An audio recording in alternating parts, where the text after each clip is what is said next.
Bonjour les amis, j'espère que vous allez tous très bien. Très content de vous retrouver pour cette nouvelle vidéo. Avant match, le Barça va se déplacer à San Mamés pour aller défier l'Atlético Bilbao pour la dernière journée de Liga.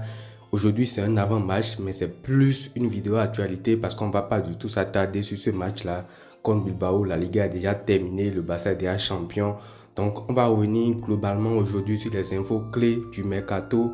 On va parler notamment du poste gardien de but avec Emiliano Martinez, les rumeurs par rapport au gardien et tout. On va parler également du poste ailier gauche avec Luis Diaz, les rumeurs qu'on a eu par rapport à lui. On va parler de la déclaration de Deco qui a fait beaucoup de polémiques. Et ensuite, on va parler également de Ansu Fati pour clôturer la vidéo. Donc, avant d'aller plus loin, n'hésitez pas à liker la vidéo, à vous abonner si ce n'est pas encore fait. C'est gratuit et ça me soutient. Alors, sans plus tarder, on va commencer tout de suite par la première information. C'est bien sûr le poste de gardien de but.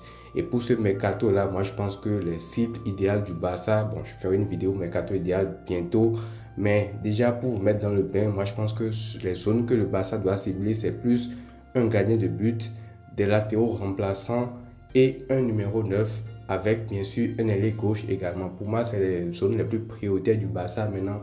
À voir comment le Barça va s'organiser financièrement pour gérer tout ça.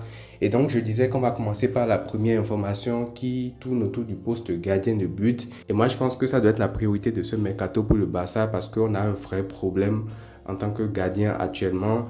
Que ce soit Chesney, on ne sait pas s'il va rester ou pas. Et Ter Stegen qui a l'air vraiment emprunté. Il revient de blessure aussi. Il a déjà un certain âge maintenant. Je pense que avoir un gardien de la trempe d'Emiliano Martinez, ce serait vraiment bon.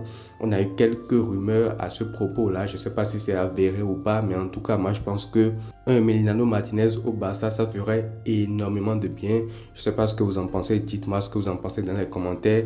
Parce que quand je vois à côté que le Barça est prêt à claquer près de 85 millions sur Luis Diaz, on en reviendra tout à l'heure. Moi, ça me paraît quand même aberrant alors que tu sais que voilà, tu as un poste prioritaire comme le poste de gardien de but. Alors certes, je ne dis pas que voilà, le poste d'ailier gauche est moins important, mais moi je pense qu'il faut mettre plus de priorité sur ce poste de gardien de but là.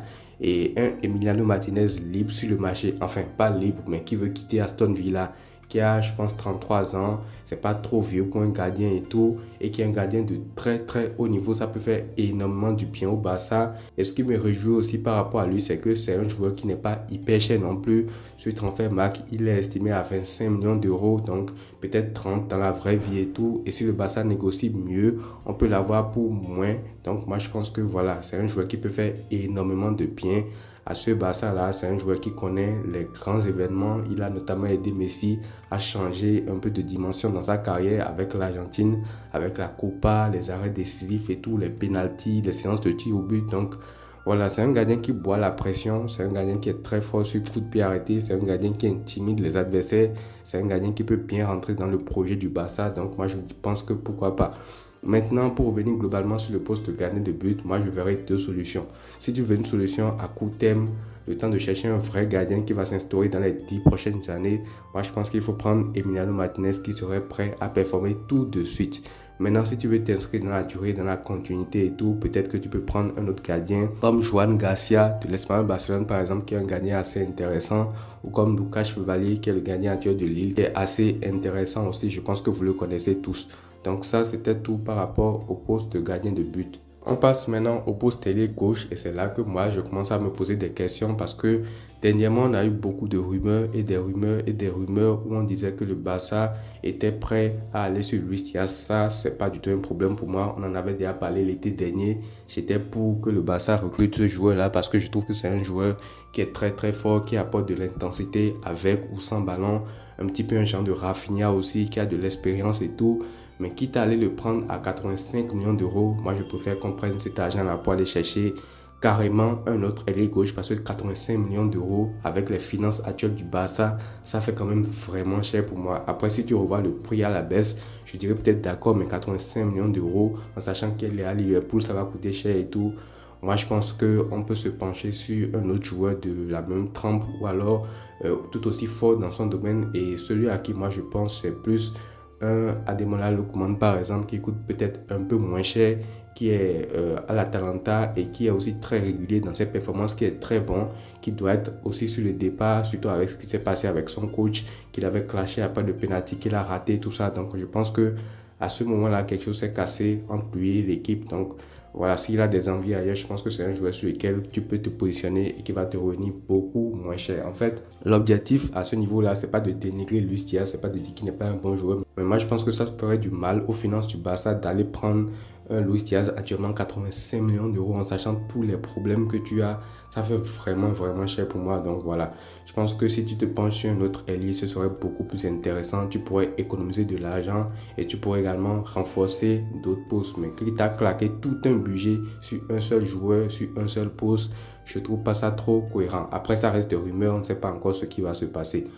Maintenant, on va passer à la déclaration de Deco. Alors, Deco, il a fait une déclaration il y a quelques jours où il disait qu'il n'y aurait aucune recrue sur ce mercato, que le Barça pense plutôt à prolonger les joueurs qui sont présents actuellement, tout ça. Et franchement, moi, je ne m'attendais pas à ça, mais cette déclaration-là a pris des proportions démesurées. J'ai lu des choses sur Twitter, sur les réseaux sociaux, comme quoi Deco ne travaille pas, comme quoi il ne veut rien prendre, comme quoi c'est pas sérieux, le Barça n'est pas sérieux, le Barça ne fait aucune planification sportive. Mais j'ai envie de vous dire, les gars, le Real Madrid, à l'heure actuelle, ils ont déjà signé Eugène, ils ont signé Alessandro Arnold et tout. Quand est-ce que vous avez vu Florentino Pérez avant que ce transfert-là ne se fasse venir dire à la presse que oui, on cherche tes joueurs, on cherche tes joueurs? J'ai l'impression qu'il y a des gens, et vous m'excuserez pour ce que je vais dire, qui donnent l'impression que c'est maintenant qu'ils ont commencé à suivre le foot en fait. Un directeur sportif qui est en pleine négociation, supposons, avec des joueurs et tout, ne va pas venir en conférence de presse et dire on est sur tel joueur, on veut tel joueur. Impossible en fait. Parce que là, ça influe directement sur le coût du marché. Quand on sait que le Barça est sur un tel joueur, c'est d'ailleurs pour ça que la plupart du temps, des joueurs se lient au Real Madrid, au Barça pour se donner de la valeur. Exemple, Nico Williams, par exemple, actuellement, il y a une rumeur folle qui dit qu'il ira au Real Madrid. Moi, je n'y crois absolument pas, en fait. C'est peut-être pour mettre la pression sur le Barça ou alors pour augmenter sa cote pour qu'un club vienne le chercher derrière. Mais en fait, il faut un peu de logique aussi. Il faut savoir que dans le foot, il y a beaucoup de communication. La plupart du temps, on le voit même avec des conférences de presse qui ont les limites préparées à l'avance, où on sait ce que les joueurs vont dire, on sait ce qu'ils vont répondre et tout. Donc, j'ai trouvé ça quand même assez bizarre que cette déclaration de Deco fasse autant polémique, alors que pour moi, il n'y a pas du tout lieu d'être. C'est compréhensible ce qu'il dit. Il ne va pas aller dire que voilà, on est sur tel ou tel joueur pour influencer le marché, tout simplement. Donc voilà, par rapport à la polémique de Deco, je pense qu'il n'y a pas grand-chose à ajouter. Maintenant, on va terminer la vidéo par le cas Ansu Fati. Ansu Fati qui actuellement est en instance de départ par rapport au Barça. Et je l'avais déjà dit dans le débrief de la dernière fois où il n'a pas joué. On savait que c'était son dernier match avec le Barça. Ce serait le mieux pour lui et pour le club tout simplement. Certes, on aurait aimé que ça se termine mieux. D'ailleurs, même tous les joueurs l'apprécient dans le vestiaire. Laporta aussi en a parlé en conférence de presse que tout le monde l'aime. Tout le monde aimerait qu'il réussisse et tout. Qu'il aimerait qu'il continue tout, mais on sait tous qu'il va partir. Et ce matin, même, on a eu des infos comme quoi Monaco serait intéressé par lui. Moi, je pense que ce serait un bon club pour lui pour se relancer dans un championnat, la Ligue 1 qui reste quand même assez compétitif. Il va lutter pour les titres nationaux là-bas. Il va jouer également la Ligue des Champions. Donc voilà, moi je pense que ce serait un bon petit challenge pour lui, qu'il arrête de forcer aussi avec le Barça, qu'il trouve un club. Après peut-être ça va lui permettre de rebondir et d'aller plus tard dans les grands clubs et tout, que de forcer, de rester au Barça, de rester au banc et de ne pas jouer. Et je trouve aussi que ce serait dommage qu'il aille tout de suite en Arabie Saoudite parce que ça peut être une solution. Mais moi, je pense que rester en Ligue 1 en France, dans un championnat compétitif, jouer la Ligue 1 avec Monaco par exemple, ou alors même rester en Liga, au Betis, dans un club compétitif comme ça peut lui apporter beaucoup plus. On le remercie pour tout ce qu'il a fait au Barça. On aurait aimé que l'issue soit beaucoup plus favorable, mais bon. Voilà, je pense que voilà, ce sera la fin d'une histoire. Et au passage, Lamine Yamal va récupérer également son numéro 10. Ça, je pense qu'on attendait tout ça. Et ça va faire du bien aux économies du club vu l'ampleur et l'image de Lamine Yamal actuellement.